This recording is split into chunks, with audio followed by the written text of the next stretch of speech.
Hi guys, Dr. Berg here. In this video, we're going to talk about enzymes. Now, what are enzymes? Enzymes are many little protein worker bees in your body. They do the work. So you have carbohydrates, proteins, and fats, and you have vitamins and minerals and essential fatty acids and all these raw materials. But it's the enzymes that manipulate the raw material to make things, okay?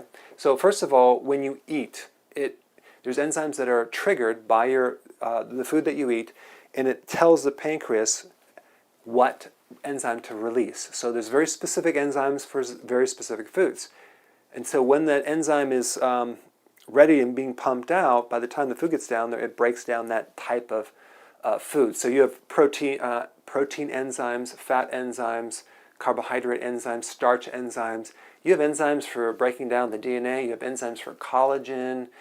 So you have a lot of different enzymes. So the food is broken down into small little particles, okay? So you have proteins are broken down into amino acids, fats into fatty acids, carbohydrates into fiber and glucose, right?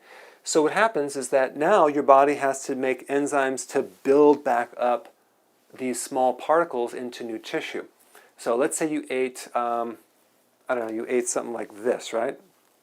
Well, this is going to be turning into something in your body. It's going to actually, enzymes have to break it down and then help replace some body tissue. So what happens at the cellular level, you have this genetic blueprint. It's called the DNA, which basically is in the instructions how to tell the little enzymes what to do. Okay, so you have the center of the cell, which has the blueprints, the DNA, and you also have a little copy machine inside the cell. That's called the RNA. So you have the DNA and the RNA. So a copy is made, it's translated, it's interpreted, and it's shifted over into little mini factories inside the cell. One is called the ribosomes, which is a little machine that makes protein. Okay? It turns amino acid into protein, but it needs instructions. And enzymes are involved in these translation, transport, and there's a second step. Enzymes actually are a second, like a proofreader. You have a proofreader. You have a copy machine, you have blueprints, and you have a proofreader inside your cell. So these enzymes scan all this code looking for errors in the genetic code. Isn't it amazing? So therefore you're ending up with a perfect duplicate of what was originally intended for it to create. The accuracy rate of this proofreading mechanism is like 1 in 100 million. Like the errors are less than 1 in 100 million. And if there is a mistake, the enzymes will correct it. It slices out a section and replaces it. It's just fascinating. So, and then all these amino acids that are broken down are sent into the factory to start making body tissues. Okay, and it does it with amino acids and fat and all these processes need certain cofactors or coenzymes to make it all work. And that would be why we need vitamins, like the B vitamins, the fat-soluble vitamins, vitamin A, vitamin D, the trace minerals, minerals in general. All those are needed with the use of enzymes to get the job done in these chemical reactions. So enzymes also speed up the chemical reactions. If you didn't have enzymes, it could take literally millions of years for things to get done. With certain types of enzymes and certain chemical reactions in the body, you can get things done that normally would take a million years into milliseconds. So they speed up the reactions of things. Okay?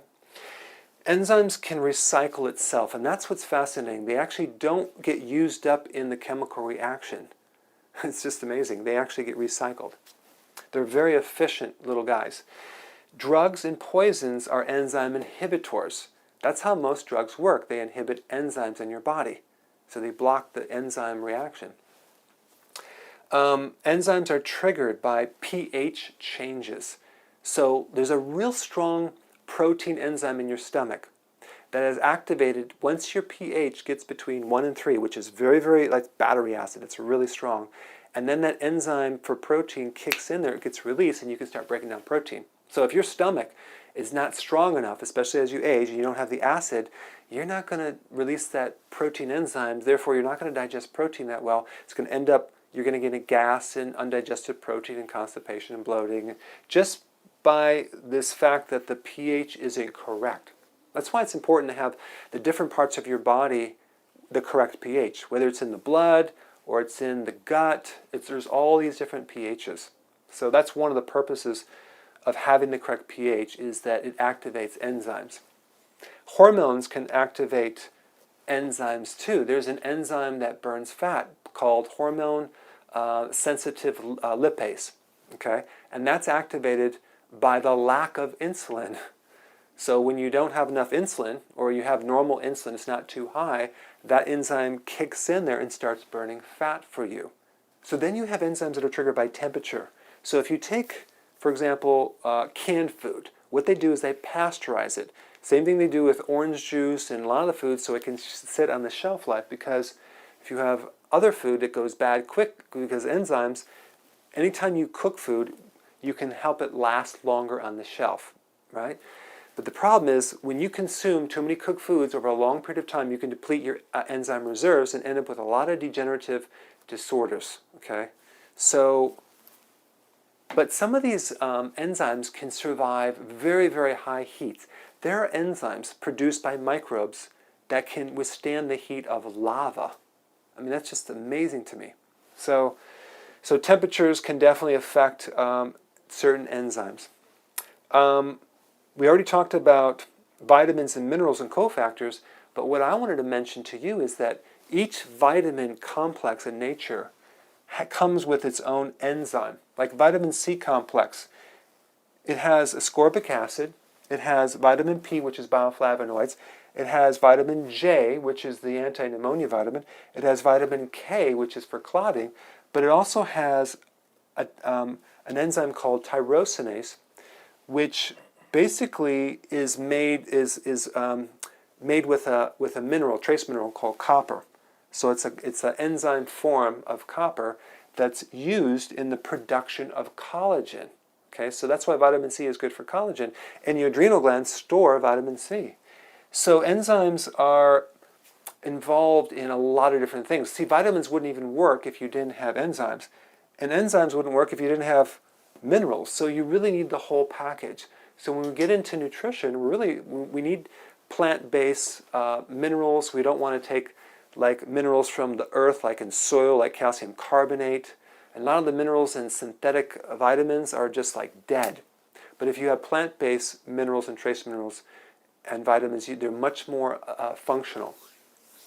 And when we get into synthetic vitamins, they're not very functional because they don't have enzymes. Okay? So enzymes are the magical worker that makes everything work. Thanks for watching. Hey guys, thank you so much for watching.